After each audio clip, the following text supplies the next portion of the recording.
Yang dimasukkan dalam tulisan ini adalah daerah-daerah rawa-rawa dalam lingkaran Bukit Barisan meliputi berbagai-bagai daerah yang luas seperti Panti Padang Gelogo, Langsak Kadar, Lubuk Layang, Kubu Sultan, Sungai Ronya, Selayang, Muara Siponggi yang terletak di tengah Pulau Sumatera.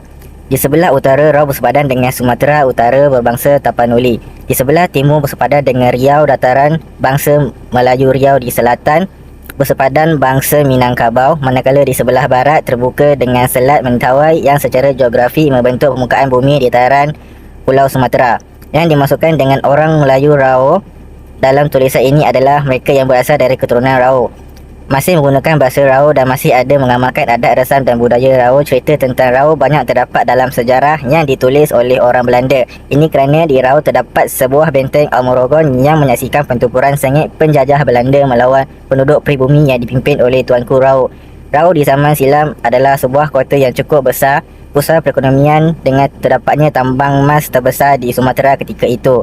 Di antaranya ialah yang ditulis oleh Lieutenant 1 Infantry J.C. Bowell Malver yang diterbitkan kembali dalam bahasa Indonesia oleh pemerintah daerah Pasaman. Faktor penghijrahan lain adalah disebabkan meletusnya Perang Saudara antara Pemerintah Revolusi Penduduk Indonesia PRRI. Pemberontakan Parti Komunis Indonesia pada tahun 1966 juga diperkatakan mempengaruhi penghijrahan. Orang rawa, kita mesti menyebut kampung halaman kebanyakan rawa, Kampung Gunung Mesa. Gunung Mesa merupakan bukit batu kapur yang mewujudkan gagal batu kapur yang cantik, indah dan menawan. Namun begitu, gagal di Gunung Mesa belum lagi dimajukan kecuali kau tempuran, juga di Kopen, Perak. Kampung Gunung Mesa ini diduduki oleh orang Melayu. Ramai daripada mereka berketurunan rawa, yaitu nama sebuah kawasan di Sumatera, Indonesia. Istilah rawa merujukan kepada satu etnis suku bangsa Melayu daripada perkataan Rau, sebuah kecamatan di dalam Kabupaten Pasaman di Sumatera Barat. Ikut catatan sejarah, terdapat seorang Syekh Tahir di Makkah di kalangan orang Rawa juga menggunakan perkataan tersebut. Menurut Ketua Kampung, nama Kampung Gunung Mesa berasal daripada kehilangan seorang ibu dan anaknya di Gunung Mesa. Orang Rawa adalah komuniti orang asli yang kurang dikenali di Malaysia Barat, yaitu Semenanjung Malaysia.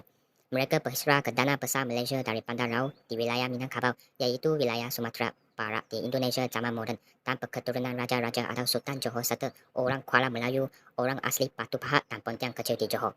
Pusat Rawas di Semenanjung ialah Kopeng, sebuah pekan kecil di Kembar, Perak.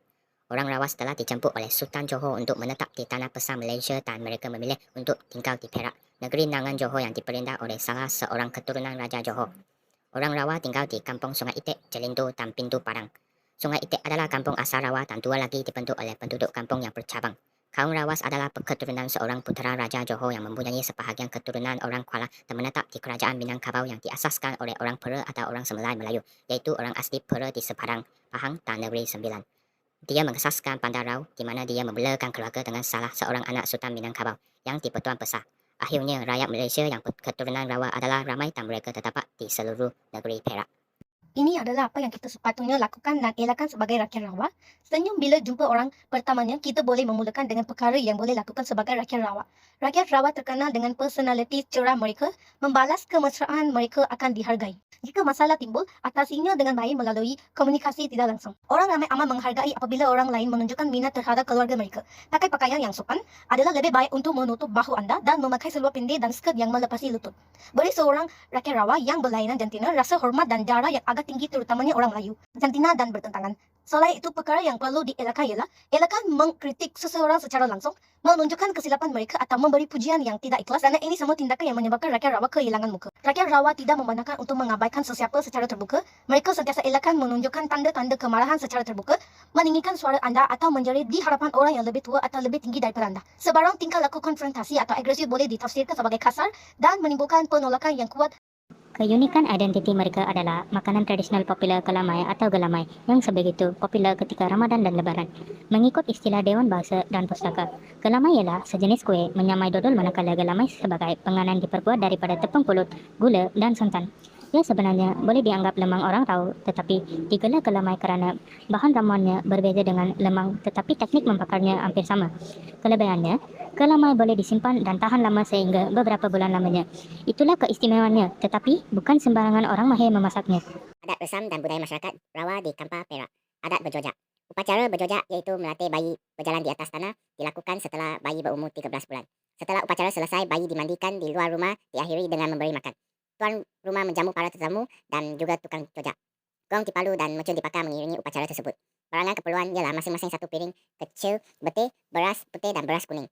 3 ketul tepung tawa, 2 biji limau nipis, 3 batang lilin, 1 ketul tanah liat, 1 ketul kemayan, 2 mangkuk nasi yang diisi air, 1 tepak siri yang diisi lengkap, 1 ketul kunyit hidup, dan 1 bekas perasapan. Kesemua bahan tersebut diletakkan di dalam satu talam yang berapik kain kuning. Langit dan kain menutupi lantai juga berwarna kuning. Bayi diwajibkan memakai inai dan memakai pakaian berwarna kuning, manakala bayi lelaki diwajibkan memakai keris.